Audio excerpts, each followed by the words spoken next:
Assalamualaikum warahmatullahi wabarakatuh.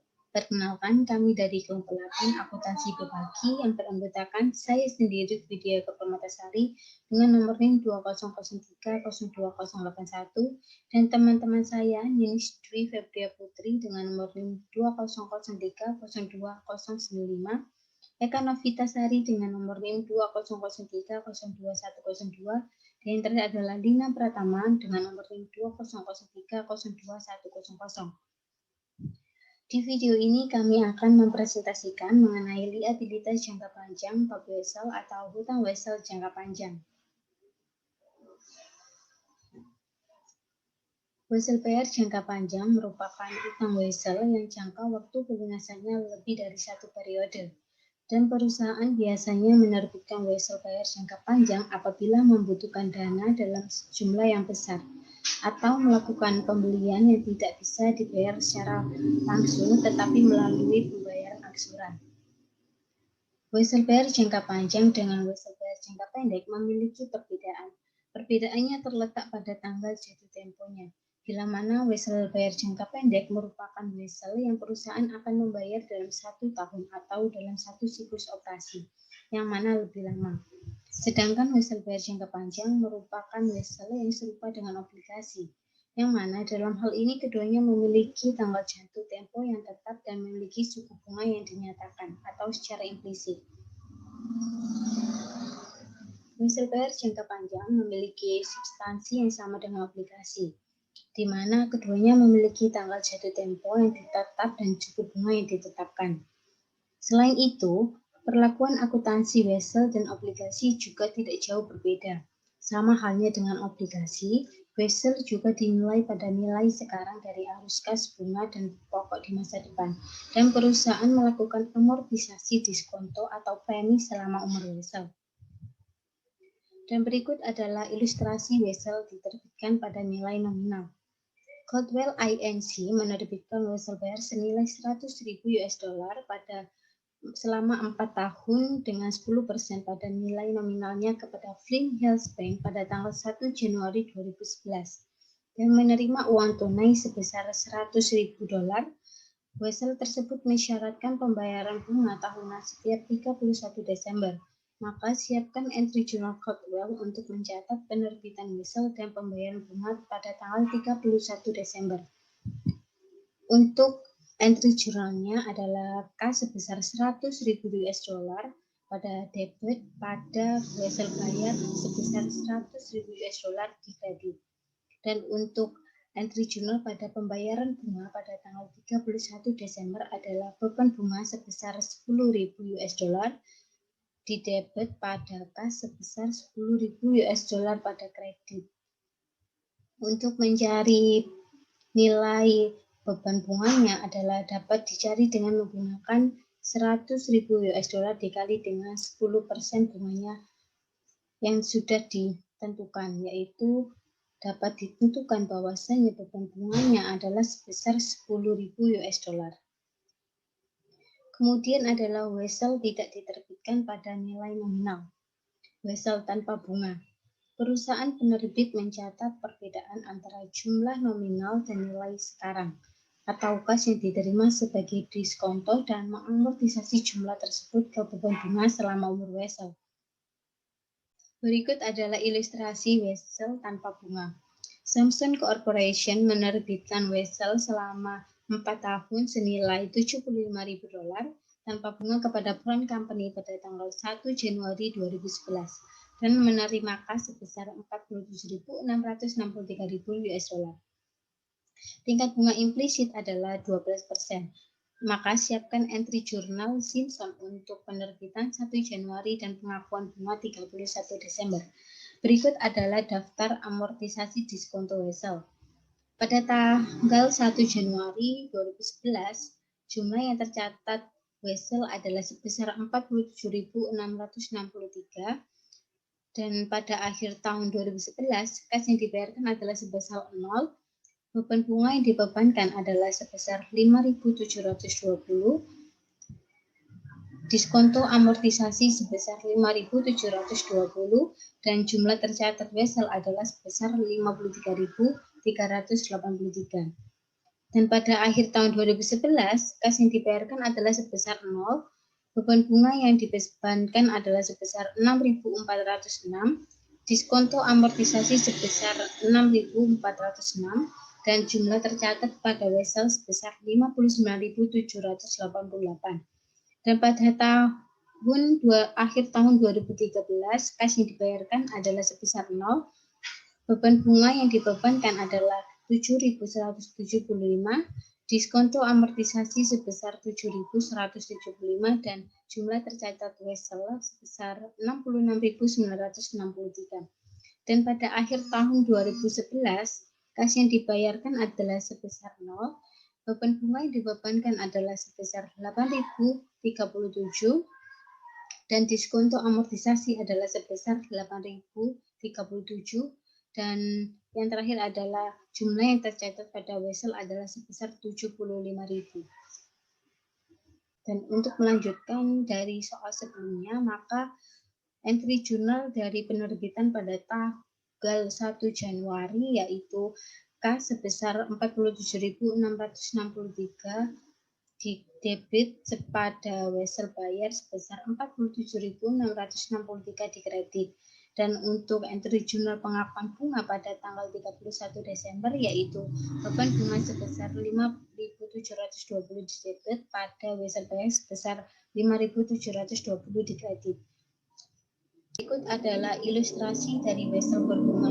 MC Cormick Corporation menerbitkan wesel selama 4 tahun senilai $40.000 dengan 5% bunga implisit kepada Greenbus Company pada tanggal 1 Januari 2011 dan menerima komputer yang biasanya dijual seharga $31.495. Wesel tersebut mensyaratkan pembayar bunga tahunan setiap 31 Desember. Suku bunga pasar adalah 12%, maka siapkan entry jurnal MC Cormick untuk penerbitan 1 Januari dan kepentingan pada tanggal 31 Desember.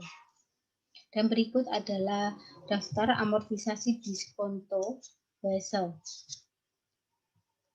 selama 4 tahun berturut-turut.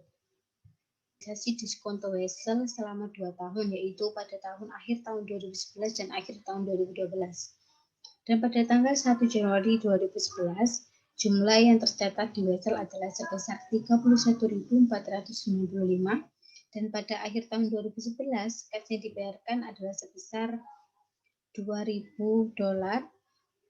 Beban bunga yang dibebankan adalah sebesar 3.779, diskonto amortisasi adalah sebesar 1.779, dan jumlah yang tercatat di wesel adalah sebesar 33.274. Dan pada akhir tahun 2012, kas yang dibayarkan adalah sebesar 2.000, beban bunga yang dibebankan adalah sebesar 3.993, diskonto amortisasi adalah sebesar 1.993, dan jumlah yang tercatat di wesel adalah sebesar 35.267.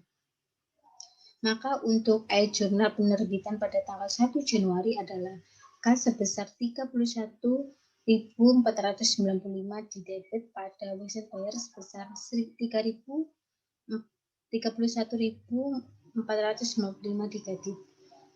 Dan untuk jurnal kepentingan pada tanggal 31 Desember adalah beban bunga sebesar 3.779.000 di debit pada kas sebesar 2.000 di kredit, dan wesel bayar sebesar 1.779 di kredit.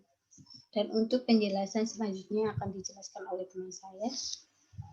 Selanjutnya, wesel yang diterbitkan untuk properti, barang, atau jasa. Nilai sekarang diukur menurut nilai wajar properti, barang, jasa, atau menurut jumlah yang secara layak mendekati nilai wajar wesel itu. Ketika melakukan penukaran instrumen liabilitas dengan properti, barang, maupun jasa di dalam taksasi tawar-menawar, maka suku bunga tercantum dianggap wajar, kecuali yang pertama, tidak dicantumkan suku bunga. Yang kedua, suku bunga tercantum tidak masuk akal. Yang ketiga, nilai nominal berbeda secara material dengan harga kas saat transaksi untuk item serupa atau dari nilai wajar instrumen liabilitas saat transaksi. Next. Pemilihan suku bunga. Jika perusahaan tidak dapat menentukan nilai wajar atas properti, barang, jasa, atau hak lainnya, dan belum ada pasar tersedia untuk wesel tersebut, maka perusahaan harus memperkirakan suku bunga yang dapat digunakan, atau biasa disebut imputation, di dalam menggunakan metode suku bunga efektif. Pemilihan suku bunga dipengaruhi oleh dua faktor. Faktor yang pertama, suku bunga berlaku untuk instrumen sejenis. Faktor yang kedua, seperti perjanjian pengikat, jaminan, jadwal pembayaran, dan suku bunga utama.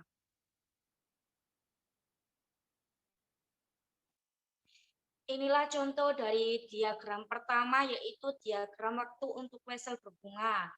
Terus gambar kedua, contoh dari perhitungan nilai wajar dan diskonto wesel yang diperhitungkan. Dan contoh soal. Next.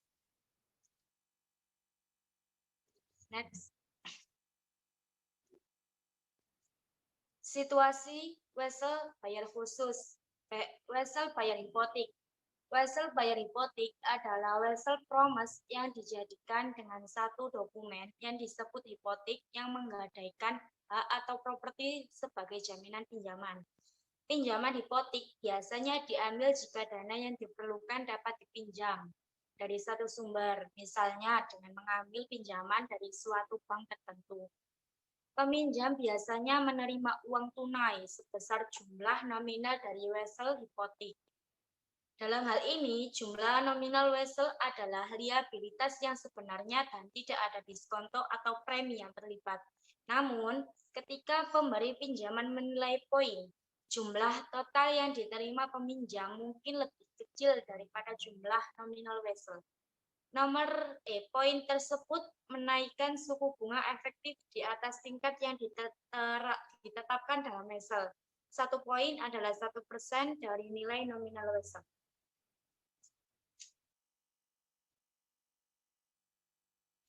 Hipotek dapat dibayarkan seluruh pada saat jatuh tempo atau dengan angsuran selama masa pinjaman. Jika dibayarkan pada saat jatuh tempo, pihak yang bersangkutan harus mengklarifikasikan utang hipoteknya sebagai liabilitas jangka panjang dalam laporan posisi keuangan sampai saat tanggal jatuh tempo mendekati sebagai liabilitas jangka pendek. Jika dibayarkan secara angsuran, maka pihak yang bersangkutan harus menunjukkan angsuran yang jatuh temponya terakhir sebagai liabilitas jangka pendek, dan sisanya dihitung sebagai liabilitas jangka panjang. Pelunasan atas kewajiban tidak lancar.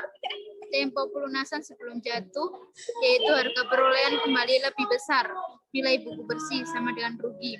Nilai buku bersih lebih besar harga perolehan kembali sama dengan keuntungan. Yang terakhir adalah pada saat perolehan kembali, premi atau diskonto yang belum diamortisasi harus diamortisasi hingga perolehan kembali. Next.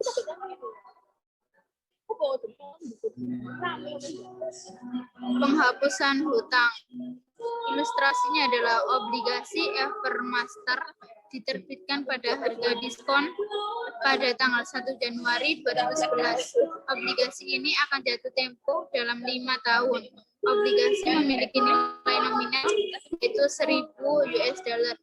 Tingkat suku bunga 8% yang dibayar setiap semester dan dijual untuk menghasilkan 10%. Ini adalah daftar amortisasi diskonto obligasi. Next. 2 tahun setelah pada tanggal 1 Januari 2013, Evermaster menebus pengunduhan pada 101. Seperti yang ditunjukkan dalam daftar amortisasi nilai tercatat obligasi pada tanggal 1 Januari 2013 adalah 94.925 US dollar. Yaitu Evermaster-nya menghitung kerugian akibat penembusan atau pelunasan. Dan yang bawah adalah Evermaster catatan perolehan kembali dan pembatalan, yaitu hutang pengunduran 94.925. Kerugian pengundurannya adalah 6.075. Dan kasnya adalah masuk kreditur yaitu 101. Next.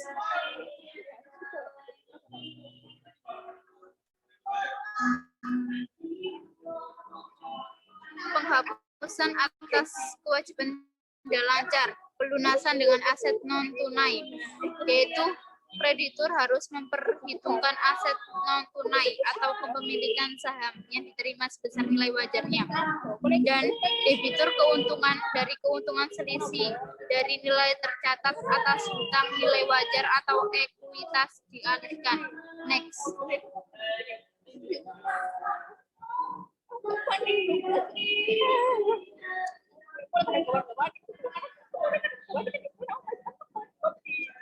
Ilustrasinya adalah Bank Hamburg meminjamkan 20 juta untuk bond pada kelompok menginvestasikan uang tersebut pembangunan apartemen perumahan. Namun karena tingkat hunian rendah tidak dapat memenuhi kewajiban hutangnya, Bank Hamburg setuju untuk menerima dari bond berupa apartemen dengan nilai wajar 16 juta dan penyelesaian kewajiban pinjaman 20 juta. Bangunan memiliki nilai buku yaitu 21 juta bond atau debitur. Mencatat transaksi ini sebagai berikut, yaitu hutang Wesel 20 juta di debitur, kerugian atas pelepasan perumahan 5 juta di debitur, perumahan 21 juta di kreditur, dan keuntungan atas pelunasan hutang 4 juta yaitu di kreditur. Next. Opsi nilai wajar. Perusahaan memiliki pilihan untuk mencatat nilai wajar di rekening mereka untuk sebagai besar aset keuangan dan kewajiban, termasuk pengunduran dan wesel bayar. IASB percaya bahwa pengukuran nilai wajar untuk instrumen keuangan, termasuk kewajiban keuangan, menyediakan informasi yang lebih relevan dan mudah dilaksanakan biaya diamortisasi. Pengukuran nilai wajar. Kewajiban tidak lancar yang dinilai dengan nilai yang wajar, dengan keuntungan yang belum direalisasi atau rugi yang dilaporkan sebagai bagian dari laba bersih. Contohnya yaitu Edmunds telah menerbitkan 500.000, 6% pada nilai nominal pada tanggal 1 Mei 2010. Edmunds memilih opsi nilai untuk pengunduran diri ini pada tanggal 31 Desember 2010 dengan nilai pengunduran sebesar 480.000. Karena suku bunga di pasar telah meningkat menjadi 8%. Untuk jurnalnya yaitu hutang pengunduran sebesar 20.000 pada laba rugi yang belum direalisasi sebesar 20.000.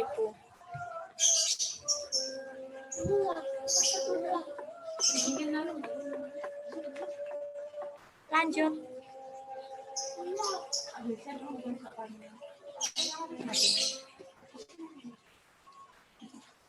Pembiayaan di luar neraca, upaya-upaya untuk meminjam uang sedemikian rupa untuk mencegah merekam kewajiban. Bentuk yang berbeda yang pertama yaitu non-konsolidasi anak, yang kedua yaitu entitas bertujuan khusus EBK, dan yang ketiga yaitu sewa operasi.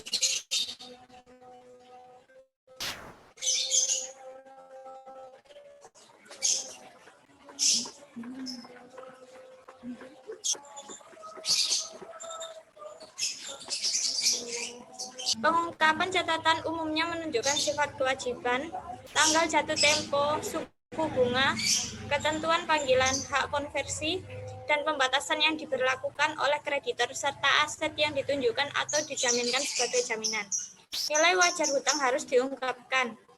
Harus mengungkapkannya pembayaran masa depan untuk persyaratan Sinkinfon dan jumlah jatuh tempo hutang jangka panjang selama masing-masing 5 tahun ke depan.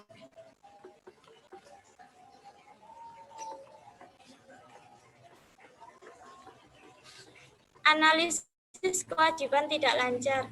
Dua rasio yang memberikan informasi tentang kemampuan membayar hutang dan solvabilitas jangka panjang adalah Hutang terhadap total aset sama dengan total hutang dibagi dengan total aset. Makin tinggi presentasi hutang terhadap total aset, maka makin besar risiko perusahaan tidak dapat memenuhi kewajiban yang telah jatuh tempo.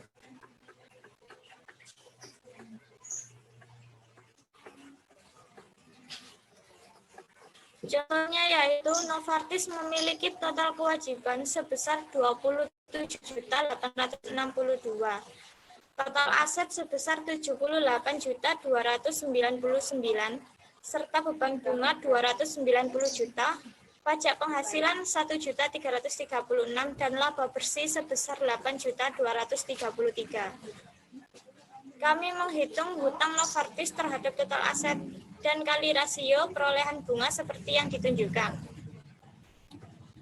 Debt to total asset sama dengan 27.862 dibagi dengan 78.299 menghasilkan 35,6%.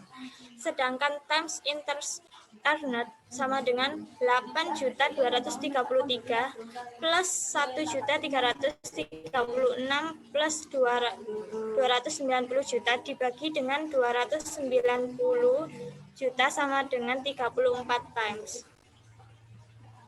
Yang presentasi dari kelompok kami, kurang lebihnya saya mohon maaf yang sebesar-besarnya. Wabillahi taufiq wal hidayah. Wassalamualaikum warahmatullahi wabarakatuh.